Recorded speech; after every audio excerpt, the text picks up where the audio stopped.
cases, injuries, and abuse. Across the state of Alabama, the attorneys of Hollis, Wright & Couch are here to serve you. With civil trial lawyer Josh Wright from the firm of Hollis, Wright & Couch and Alabama's 13 host David Lamb, the attorneys answer your tough legal questions straight ahead.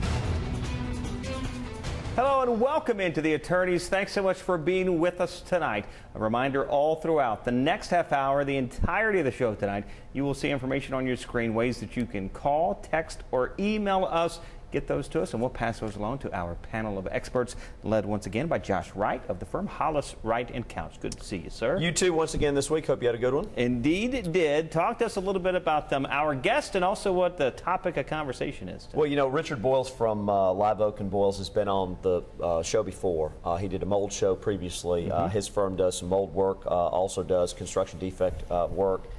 And when we run into these type issues for our clients, we oftentimes will get Richard involved or his firm involved, and so we're excited to have him on the show. I think he's going to be able to add some pretty good context to this topic, not just what you should be looking for from a construction defect perspective, but David, also what you do if you find one. And so we're real excited to have you on and look forward to answering some questions this week. Excited to be here. Yep. Richard, first of all, just kind of as an overview, how would you define our topic tonight, which is a construction defect? Construction defect technically would be any condition to your house that reduces the value. This could be a defect in the design of materials, defect of workmanship, also a defect with the way the lot's prepped before your house is built, which would cause the land or the soils to move. Okay. Would that not be covered in a builder's warranty? Some of these could be covered in the builder's warranty. We can get into that now if we want to. A lot of the things that are included in the builder's warranty, the builder doesn't want to step up to the plate and do it. Okay. A lot what I call punch list items that you have walkthroughs before you close on a house. You would walk through. You would point out certain flaws or certain issues that you have with the house. It might be one bedroom might not be painted as well. It might be some nail pops and sheetrock, stuff like that. A lot of times a builder will step up to the plate and cover that under the warranty and come back and fix those. But if we get into some defects with the house, they're going to be expensive to fix. A lot of times a builder does not want to step up to the plate. You know, let me mention this related to the warranty. A lot of people buy these home warranties. Be careful what you sign. Make sure you read it and properly evaluate what you're entering into. A lot of construction defects are not even covered under the builder's, or rather the warranty claim that you're buying. And in addition, be careful, because you may be signing with a company that waives your right to a trial if you ever need one and requires you to arbitrate your case outside of trial, outside of the presence of a jury, which can have a major impact on your ability to be successful in getting your property damage compensated. So be careful of those builders' warranty policies. All righty, a question we've got here, kind of a two-parter. How do I prove that a defect exists, and what kind of damages can I recover in a lawsuit, and can attorney fees be recovered?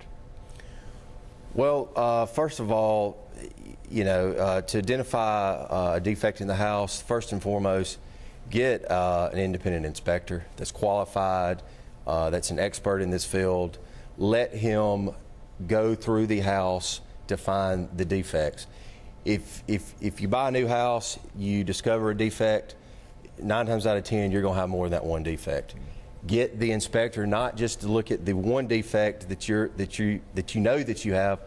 Get them to go through the whole house to point out all the defects, and then from that point forward, it's probably important that you contact an attorney at that point if there are multiple defects, because the warranty that you get from the builder is not going to step up to the plate and make those defects right. Yeah, and a couple things. Let's add some context to this. Richard talked about really the 3 categories, which I kind of look at as land stability as a category of construction defect, design claims that is a category in workmanship. Let's add some context to it, because I think it's important for the viewers. When you're talking about, for example, design defects, you're talking about things as simple as the builder did not put an appropriate guttering system into your house. So now that you have water runoff that's having an impact on your foundation and your irrigation, and it's impacting from an erosion perspective, your home. That's an example. Electrical work. If your lights dim when you walk in the room and you don't have dimmers, that could be an example. I mean, there are things you need to look for. Land stability. We need to be looking at things like slides on hills, where you've got the hill slide, where you've got just continued irrigation problems, and there's settling or landslides. Settling is another big problem in this area too, because a lot of times a home will be built and the soil is supposed to be filled and packed in an appropriate way that does not allow for too much settling of the home. You're going to have some settling. That's natural. It's going to happen over a period of time. But you don't want too much settling, because what can it do? It can crack your floors. It can impact your walls. It can have a major impact on your roof. And so you need to make sure that when you're kind of looking at these categories, the design and the workmanship and the land stability, that you're getting experts involved. And Richard and I talked off camera before we started this thing. One of the biggest issues of why you go to a lawyer early in a case where you think you may have some type of defect in your home, the way that it's been built, is because the lawyers know the experts that are necessary to properly evaluate these cases and put you in the right position to assess what's actually wrong and what you need to do to repair it. Got a question here from someone kind of similar to what you guys were talking about. A home that was built, saw some defects. The developer has agreed to make the repairs. Are they home free? Is it all good now? Well, first of all, if the developer's coming in saying he's going to do the repairs, like I said a minute ago, get an inspector, get a third-party independent inspector that has the expertise in this field to make sure that what the developer is saying is really going to fix your house. Okay. Second of all, getting to our attorney's fees covered and so forth like that. You asked me a minute ago. Most of the time, with my office, we work under a contingency fee basis. We're going to cover the expert fees. We're going to cover to get your house inspected, so forth like that. So, if we don't recover anything for you, the homeowner's not going to owe us anything. Okay. And just to add a little bit more to that, and I think the viewers probably, if they watch this show, understand exactly what a contingency fee is. Richard did a great job of explaining it there.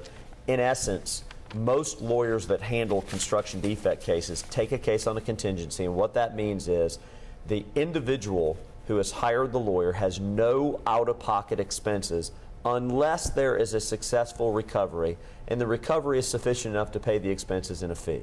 And so a person can get the wealth of knowledge of a lawyer who knows these cases involved at no cost to them if they're smart and they pick up the phone and call folks, and can use that lawyer for the benefit of their claim at no cost. And if there's a successful result, then the lawyer gets paid and compensated. And that's all addressed on the front end of what's the compensation for the lawyer, how are the expenses taken out, when are they taken out. And so guys like Richard, my firm, we handle cases on contingency, which really allow the typical individual who may not have the financial resources to litigate a case on their own with their own financial resources to use a firm that can evaluate the case and say, that's a case I want to take on a contingency to protect the individual. Is it a time-sensitive issue? A question here about defect that was caught, noticed, and that conversation has taken place with the builder developer. How long, once it's identified, do you have before there is a lawsuit there? That's a good question. Go ahead. Typically, you would have 2 years from the date that you became aware that you had a problem, or that you should have become aware that you had the problem. Right. Letters, correspondence, emails to builders throughout maybe the first couple of years of living in the house are very important to look at, because that might lay down on the table, okay, as of this date, they knew they had the problem, but they waited X amount of months, years to try to do something about it. So it's very important. Statute of repose, maybe can you touch on that just for a minute and kind of explain what that is in general? Basically, in the state of Alabama, you'd have 13 years to bring an action against a builder. Okay. If you've been in the house for 15 years and you discover something, you're probably not going to have any type of action against the builder. And there have been some adjustments to that law recently that has impacted the repose. Another good example, get with a lawyer that can talk with you through the issue of repose and how it applies and how it impacts your cause of action. Okay, time for our first break. As we do so, a reminder that we'd love to hear from you. 2 segments remaining with our panel of experts. You can call us, text, or email. Also, find the firm of Hollis, Wright & Couch on Facebook. Just search that term. And on Twitter, they are found at Hollis_Wright. Stay tuned. We are coming right back.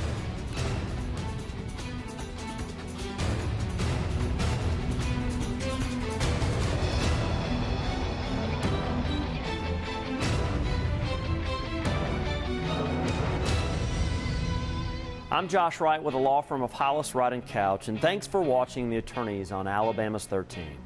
Now, we hope you, a friend, or a loved one never need legal counsel for a case. But if you do, the goal of the show is simple. Provide answers and legal counsel when you need it the most.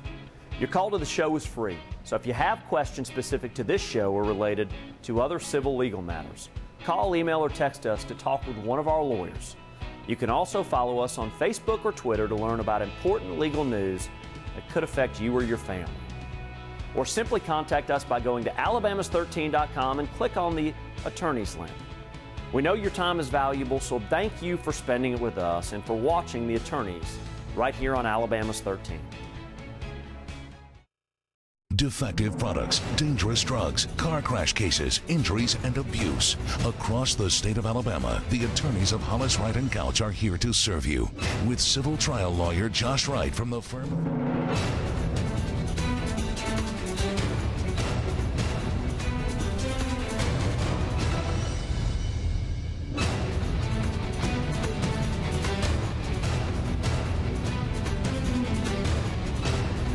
Welcome back into The Attorneys. Appreciate your time with us tonight. A reminder as we head into this second segment in our conversation, continue it on construction defect litigation, that we'd love to hear from you. You can call, text, email. That information will be on the screen throughout the program tonight. Gentlemen, as we went to break, we were talking about kind of the time-sensitive nature of the lawsuits. Is there ever a longer statute than 6 years? Probably not than 6 years. There is a statute of repose that we talked about, which is 13 years, which is the ultimate time that you must bring a case no matter when you discovered it. There is a 6-year statute of limitation, though, for breach of contract. We had previously talked about a 2-year statute, and Richard and I talked off camera and wanted to mention that so people recognize if you had a builder build a home and there is a defect, there is a contract claim that you may still have against that individual, even if it's been more than the 2 years since your discovery, if you bring a breach of contract claim, which still allows you to protect yourself from a damages perspective. Correct. Yep. So just look at that. And really, I mean, home repairs could be so expensive, it's worth just call an attorney just to find out if it is. That's something to kind of remove the guesswork on that with the cost of what a home repair would be. Also, does it change the type of case that you may have if you are the second or third homeowner? Well, in the state of Alabama, being the first homeowner, time to own the home, purchasing it from a builder, is very different than buying it second homeowner, third homeowner from an individual. Right. First homeowner, you would have all the legal remedies of the warranty claims, negligent claims, breach of contract claims, so forth like that. Now, if you second homeowner, you buy a house. Say the first homeowner only lives in the house for 6 months, you turn around, they sell it, and you buy it. You move in there and you find all these defects. It's, in your eyes, still a new home, but you're not going to have the legal avenues to go after the builder. You could go after the person who you purchased the house from, maybe on a concealment theory or something like that. Okay. The last few years economically have been tough on a number of businesses, certainly construction, real estate related. A question we got here: how do I recover if the builder or developer is out of business and cannot be located, or actually is bankrupt? That's a great question. Well, first and foremost, you would want to dig around to see if you could find some insurance policies that cover that this builder had that covered his work during the time this house was built. If he was insured, then it's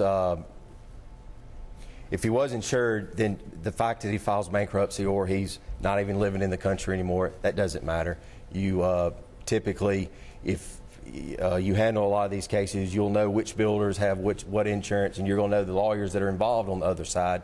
You can give them a call and try to start working out a resolution. Once again, a good example of go to a lawyer that understands these cases. I know cases that our law firm sees and files and litigates.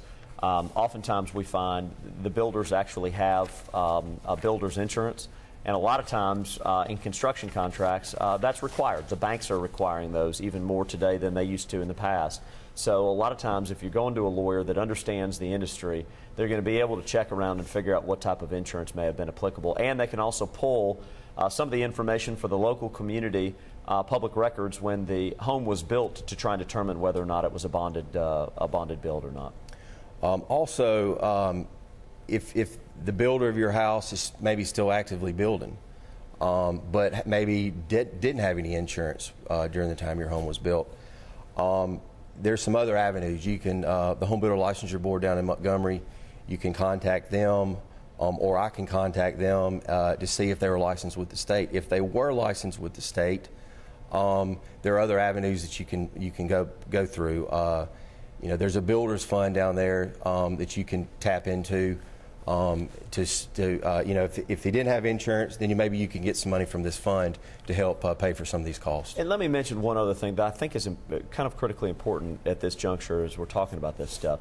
I'll give you an example of a case, and it makes a point, and that is we had a case recently where we thought that the settling problem that was a foundational issue was the builder's responsibility, and ultimately we determined when we got experts that it was the guttering system through a subcontractor that had done the guttering, improperly done the gutter runoff where the water was actually being funneled into the foundation area, causing mold and some other problems.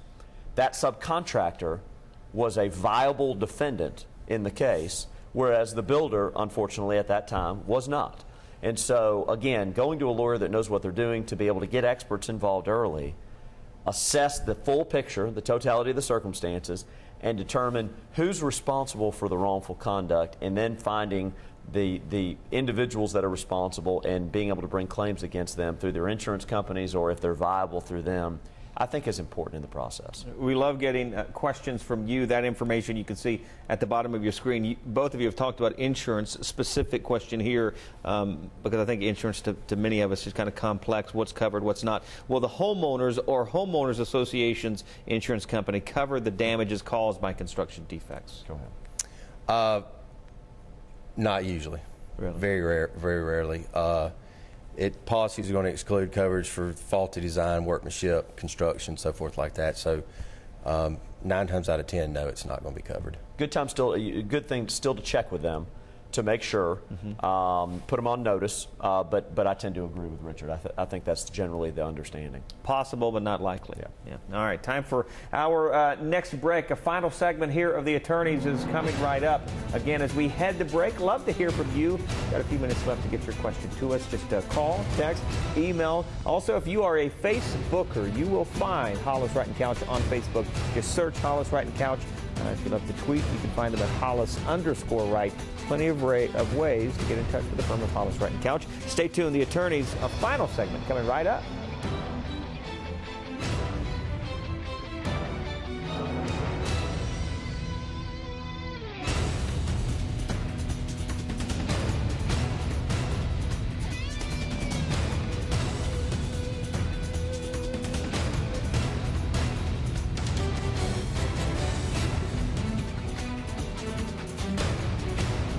From all of us at Hollis, Wright & Couch, we're glad to have you here with us every Sunday night on Alabama's 13. This week we're discussing construction defects in your home or business, including what can happen if building standards aren't followed by a developer related to your project. Defects usually show up 3 to 5 years after the building is constructed. Inside, you may find leaky windows or roof leaks, ceiling stains, drywall or stucco cracks, or plumbing or mechanical or electrical system failures. And outside, you may find soil or slope failure near the building itself, a cracked foundation or slab, or exterior stucco or building issues. Many of these issues can lead to significant water damage if they aren't corrected quickly. The builder or developer must pay for the repairs in many cases, so ask your attorney. Prompt and complete repairs are the way to go, so be aware of patch and pray attempts. Repairs are usually paid for by an insurance company, so the threat of bankruptcy from a developer, for example, does not eliminate their responsibility. And remember, you must act quickly if you notice a problem. Failure to do so may cause you to forfeit any right of recovery from your developer or builder. Please remember your call, email, or text to the attorneys is free each week. All of us at Hollis, Wright & Couch want to help answer your questions on real issues you face in your life. And remember, a competent lawyer will respond to every question you send in. That's our pledge and promise to you. Thanks for always for watching The Attorneys right here on Alabama's 13.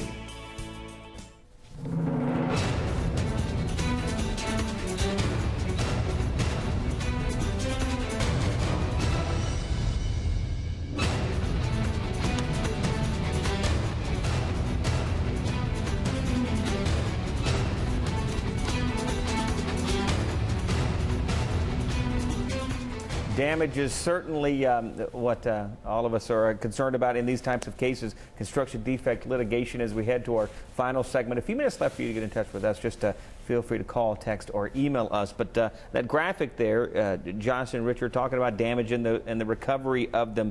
Kind of talk about that for just a minute and how that process would work. You know, there are a whole host of different types of damages that would be applicable in a regular construction defect case. You have to kind of categorize these a little differently. You've got the residential construction defect claims, and then you've got more commercial construction defect claims, business owners, for example, when you're looking at what damages would be applicable. But in general, cost of repair, generally recoverable, to repair the defect, repair the problem. In addition to that, consequential damages. And in general terms, they are exactly what they sound like. Damages that arise out of or are a consequence of the defect. So, for example, if you are a business owner or a homeowner that runs a business out of your home and you lose income from that business because of destruction or some other problem associated with construction, you have the ability to ask a jury or in a judge-based case, ask a judge for consequential damages to compensate you for that lost income associated with the construction defect.